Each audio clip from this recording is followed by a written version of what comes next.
কাছে নিয়ে এলেন? ওনারে চিনস না তুই? উনি অনেক বড় তান্ত্রিক, এই দেশে ওনার লক্ষ লক্ষ মুরিদ। উনি নতুন একটা বই লিখছে, বইয়ের নাম শয়তান ধরার গর্জন। যেই বই পইরা নতুন কইরা লাখ লাখ মানুষ তান্ত্রিক হইতাছে। কিন্তু লালু ভাই, আশেপাশে তো কোনো তান্ত্রিক বা মুরিদ দেখতেছি না। আরে ওগুলা তো সব ফেসবুক আর টিকটকে। বাবা, সঞ্জনা নামের এক আত্মারে আমার ধরতে হইব বাবা, আপনি আমার সফল হওয়ার একটা উপায় দেন। যদি সফল হতে চাও তাহলে আমার লেখা এই বইটি নাও, শয়তান ধরার গর্জন। এই বইটি নেওয়ার সাথে সাথেই তোমার জীবনে থাকবে না কোনো অর্জন।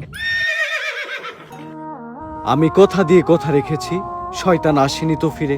আমি শয়তান তাড়ানো গল্প লিখেছি আমার সারাটি জীবন ধরে। আমি অন্ধকারে মোমবাতি জ্বালিয়েছি, তবুও পাইনি ভূতের খোঁজ। আমি ভূতের অপেক্ষায় ছিলাম, ভূত নিজেই হয়েছিল নিখোঁজ। শয়তান ধরার গর্জন, পৃষ্ঠা নাম্বার চুদলিংপং। বাবা, এটা তো মন্ত্র না, ছন্দ কইলেন। মার্কেটে আপাতত ছন্দই চলে। বাবা, বইটা একটা আমারও লাগবো। দাম কত এটার? মাত্র 1000 টাকা। 1000 টাকা দিয়ে আর কিনুম? 1000 টাকা হাতে নিয়ে ভূতের ডাক দিলে ভূত নিজেই চাল চলে আয় পড়বো। 1000 টাকা দিয়ে বইয়ের দাম, এই বইয়ের বিশেষত্ব কি? এই বইটা আমি আমার নিজ হাতে লিখেছি। দেহি হাতের এত খারাপ। দেহি এই বইয়ের প্রথম পৃষ্ঠায় কি লেখা? মানুষকে ভোদাই বানানোর 100টি উপায়। 1000 টাকা দিয়ে 120টার এই বইটি নেন আর ঠাস করে ভোদাই হয়ে যান। এখন সফল হইতে গেলে তো এই বইটা লাগবেই, তো এই বইটা আমি নিয়ে গেলাম। বইয়ের টাকাটা? ওইটা আমি হোয়াটসঅ্যাপে পাঠাই দিব। গুরু, আজকের থেকে আপনার লেখা এই বইটা পইরাই আমার শয়তান ধরার যাত্রা করলাম শুরু। শয়তান ধরার গর্জন, পৃষ্ঠা নাম্বার চুদলিংপং।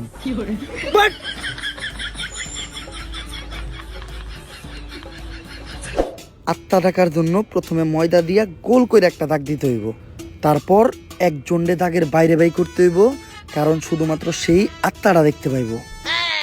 তুই দাগের বাইরে দিয়ে দাঁড়া, আত্মাটা খালি তুই দেখতে পাবি, দেখা মাত্রই আমার সিগন্যাল দিবি। ঠিক আছে ভাই। কনে হস ওদিক দেখ কানা। তারপর মোম জ্বালা আর পড়তে হইব, আত্মা ডাকার এই মোমবাতি জ্বালাতে পেরেছে কয়জন? বেশিরভাগই তো চালাতে গিয়ে নিভিয়ে ফেলার গর্জন। পারবো না আমি ভালো করেই জানি, তবে দুঃস্বপ্ন আমার একটাই, সঞ্জনা নামের সেই আত্মাকে 5 টাকার মোমবাতি জ্বালিয়ে ডাকতে চাই।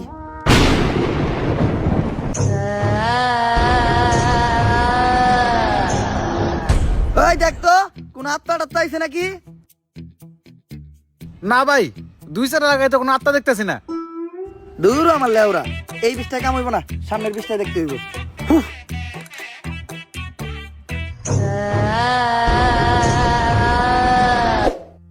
অশুভ আত্মা ডাকতে গেলে একটা লাশ লাগবে, তাও আবার মাথা ছেঁচা। এখন মাথা ছেঁচা লাশ কই পাই? লাশ তো মর্গে পাওয়া যাইবো, কিন্তু একটা লাশের তো অনেক দাম, মিনিমাম 70-80 হাজার টাকা। 70-80 হাজার টাকা তো জিন্দা মানুষেরই দাম নাই। বাদ দে, লাশ লাগবো না। কিন্তু লাশ ছাড়া আবার আত্মা ডাক মুইবা কেমনে?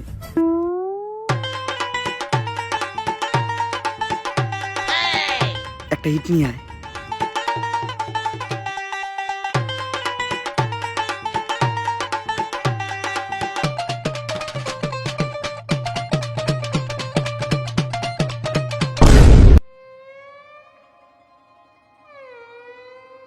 কপাল ভালো আমি কানা আসলাম না, নাহলে আপনি আজকে আমার লগে এই কামটা করতেন। আরে না, তোর লগে এই কাম করতাম না, আমার ভিতরে একটা মানবতা আছে না। কেমন মানবতা আছে ওটা তো দেখতে পারলাম। তারপর তোমার ডাইন হাত শক্ত কইরা লাশের মাথার উপর রাখবা, এই কথা চিন্তাও করো না। কি করলেন ভাই এটা? যদি এটা কইরাও ফেলো, তাইলে মাথার উপর থেকে হাতটা সরাইয়া হাতটা লাশের বুকের উপর রাখবা, এইটাও করা যাইব না, কারণ এটা করার লগে লগেই লাশটা বাদ হয়ে যাইব। ওই লাশ দিয়ে আর আত্মা ডাকা সম্ভব না। ভাই ভালো করে পড়ে দেন, হয়তো কোনো সমাধান অবশ্যই আছে। যদি এই 2 ডাকাতি তুমি কইরা ফেলো, তাইলে ওই লাশটা ঠিক করার একটা উপায় আছে। একটা উপায় আছে রে, বাচ্চি। এইটা মনের ভুলেও পাইব না। আমার লারের বই, লারের বই এটা আমার লার। এই বই দিয়ে আমি ভূতই ডাকবো না, আমার নিজের ভিতর যে জ্ঞান আছে ওই জ্ঞান দিয়ে এবার আমি আত্মা ডাকার চেষ্টা করবো।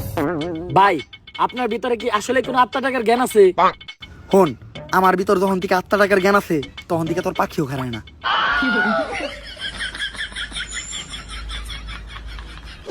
এগুলা কি করতেছেন বাবা? আজকেও 5টা সাংবাদিক খুন হয়েছে, দেশে তো কেউ সাংবাদিকতাই করতে চাইতেছে না। তুই চিন্তা করিস না, আজকের ভিতরেই আমি সঞ্জনারে বন্দি করবো। এর লেগে লাগবো আমার একটা বেলকাটা, 1/2 লিটার কাঁচা দুধ, একটা লেবু, একটা মোমবাতি আর তো কনস্টেবলের একটা চুল। তোরে যে চুল ডানতে কইছিলাম, চুল ডানছস? হ বাবা, এই যে এই চুল এত ছোট আর এত মোটা কে? এরকম চুল তো আগে দেখি নাই। কোনকার চুল এটা? কনকার চুল বাবা, ওইটা তো জানি না, পাইছি ওই কনস্টেবলের আন্ডারপ্যান্ট থেকে।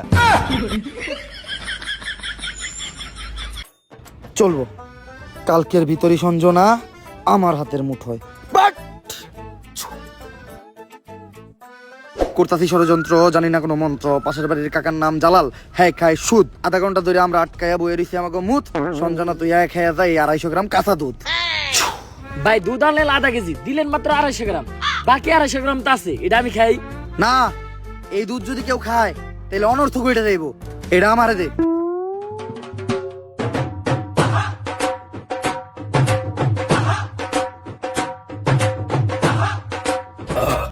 ভাই আপনি না কইলেন এই দুধ কেউ খাইলে অনর্থ করে যাইবো গা, তাহলে আপনি খেলেন কে? আরে আমি তো খাই নাই, পান করছি। সবকিছুই রেডি আছে, এখন খালি এই কাঁচা দুধের ভিতর তাজা রক্ত দিতে হইব। দে তোর 8টা দে, 8 টাকাইটা কয়েক ফোঁটা রক্ত দুধের ভিতর ফালাই। এ আমি দিমু কে? আপনার ভাল লাগলে আপনি দেন। আরে রক্ত তো আমি দিতাম, কিন্তু আমার রক্তের গ্রুপের লগে সঞ্জয়ের রক্তের গ্রুপ মিলে না। রক্ত লাগবো এ পজিটিভ, আমার রক্তের গ্রুপ হইলো এবি পজিটিভ। এর লেগে তোরই দেওয়া লাগবে। কিন্তু ভাই আমার রক্ত তো এ পজিটিভ না, আমার রক্ত ও পজিটিভ। ও পজিটিভ? আমি তো বুঝলাই গেছিলাম ও পজিটিভ রক্তই তো লাগবো। দে।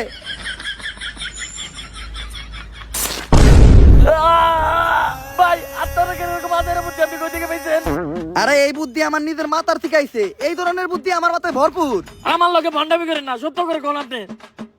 ইউটিউবের থেকে দেখছি, সব কাজই সম্পূর্ণ। এখন আমি সঞ্জনার এডাইকা লেবুর ভিতর রাত্তাটারে বন্দি করবো। যন্তর মন্তর সব কাপজাপ বন্ধ কর, ঝামেলা সব বাদ দিয়ে এই লেবুর ভিতর আইয়া বান কর। যদি এটা না করস সঞ্জনা তোর নানিরে খালি কর।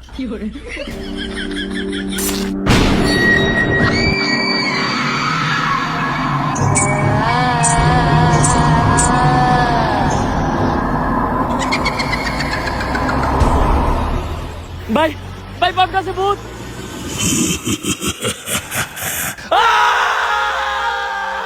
ভয় পাইস না, ততক্ষণ পর্যন্ত আমরা এই সার্কেলের ভিতর আছি আর এই মোম জ্বলতেছে, ততক্ষণ পর্যন্ত সঞ্জনা আমাকে কিছু করতে পারবো না। কিন্তু ভাই মোমবাতি তো ঘুরে যাইতেছে, এখন কি হইব? মোমবাতি ফুরাইয়া গেলে বুঝবি আমরাও ফুরাইয়া যাবো। সঞ্জনা তুমি খালি হলুদ সাংবাদিক করে মারতেছো কে? মিডিয়া হলো এদেশে সব থেকে বড় শক্তি, কিন্তু হলুদ সাংবাদিকেরা মিডিয়ার একটা মজা বানায় রাখছে। এদেশে ছোট ছোট বাচ্চারা ধর্ষণ হয়, খুন হয়, এগুলা নিয়ে কোনো নিউজ হয় না। কিন্তু পাকিস্তান থেকে কোন নায়িকা বাংলাদেশে আয়া বাদ মারলো, পরিমাণে কি ড্রেস পরলো, কে ভাত বেচলো, কে কেক বেচলো, এগুলা নিয়ে হাজার হাজার নিউজ হয়। আর আমি যখন ধর্ষণ হই, এটা নিয়েও কোনো নিউজ হয় নাই। শেষ পর্যন্ত আমার মরতে হইলো। তাই এদেশে হলুদ সাংবাদিক একটা বাচ্চা দিব না, সব করে মেরে ফেলামু। আর আমার যে বাধা দিব তা করে মেরে ফেলামু। তোমার জায়গায় তুমি ঠিক আছো, কিন্তু সবাই রে মারা কোনো সমাধান না। হলুদ সাংবাদিকদের যন্ত্রণা এই দেশের প্রত্যেকটা মানুষেরই সহ্য করতে হয়। আসলে আমাদের পরিবর্তন হতে হবে, আমাদের প্রতিবাদ করতে হবে। আমরাই পারি এই দেশ থেকে হলুদ সাংবাদিক নিরাময় করতে। কিন্তু আমি থাকতে তোমাকে আর একটাও জান নিতে দিব না। পারলে টাকা। ভাই এটা কি কইলেন? এখন আমাকে কি হইব? আরে তুই চিন্তা করস কে? যতক্ষণ পর্যন্ত এই মোম জ্বলতেছে ততক্ষণ পর্যন্ত সঞ্জনা আমাকে কিছু করতে পারবো না। আচ্ছা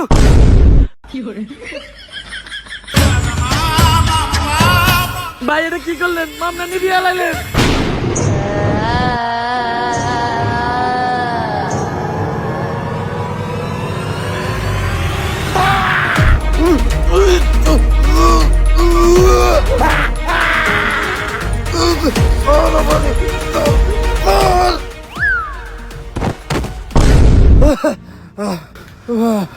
পুতুলটা পড়ার লগে লগে সঞ্জনা পড়ে গেল, তার মানে কি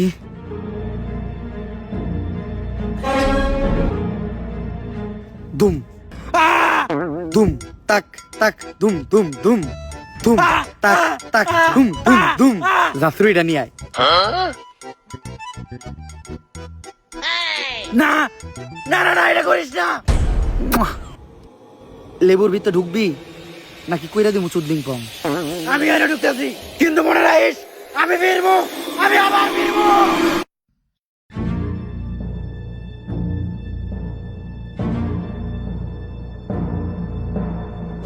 এসপি, সঞ্জনার এই লেবুর ভিতর বন্দি করে লাইছি, আর লেবুটা এই ব্যাগের ভিতর। কিন্তু খুব সাবধান, একটা জিনিস লক্ষ্য রাখবা, এই লেবুটা যাতে কেউ না কাটে। একবার যদি এই লেবুটা কেউ কাটে তাহলে সঞ্জনা আবার মুক্ত হয়ে যাইব। ঠিক আছে বাবা, আর আমার উপহারের 10 লাখ টাকা ওইটা অলরেডি আপনার হোয়াটসঅ্যাপে পাঠিয়ে দিছি। হোয়াটসঅ্যাপে? বউ বউ, এই ব্যাগটা খুব সাবধানে রাখবা, কেউ যেন হাত দিতে না পারে। আর যাও, আমার জন্য এক গ্লাস পানি নিয়ে এসো। আরে কতক্ষণ ধরে বসে আছি, পানি আনতে এত সময় লাগে? আরে আমি তো তোমার জন্য লেবুর শরবত বানিয়ে আনলাম। আমার লক্ষ্মী বউ। শরবতটা তো অনেক মজা হয়েছে। লেবুর শরবত যে বানাইলা, ঘরে তো লেবু আসিল না, লেবু পাইলা কই? কেন, লেবু একটা তো তোমার ওই ব্যাগেই আছিল।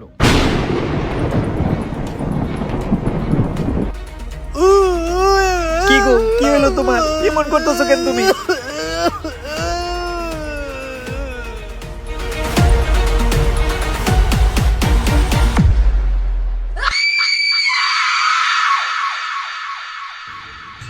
ভাই, সঞ্জনার কাহিনী তো শেষ করলেন, এখন আপনি কি করবেন? ভাবতাছি বই লেখমু একটা, পাবলিকরে ভোদাই বানানোর গর্জন। ব্যবসা খারাপ না, পাবলিক ভোদাই হতে চাইলে আমি বানাবো।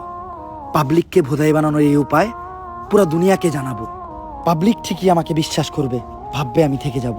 কিন্তু না, তাদের পুং মারা শেষ হয়ে গেলে ঠিকই আমি পালাবো। পাবলিককে ভোদাই বানানোর গর্জন, পৃষ্ঠা নাম্বার 14।